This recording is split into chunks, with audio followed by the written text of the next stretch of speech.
Мінекей, бүгін біз бауға бара жатырмыз, Алла қаласа.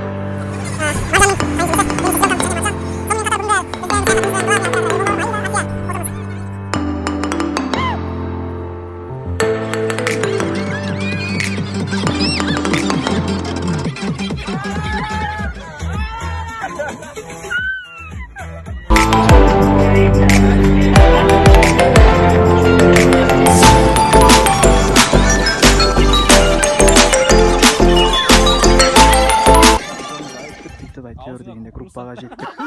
Барлығының ойы тек қана суретте болып жатыр. Өте керемет табиғат.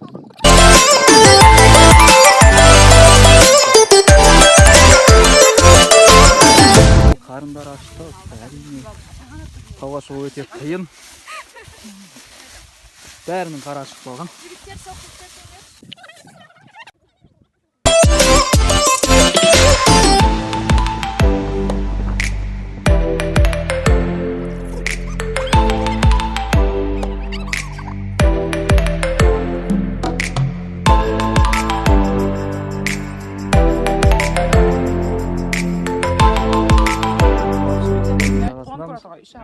Барлығы суретке түсуде.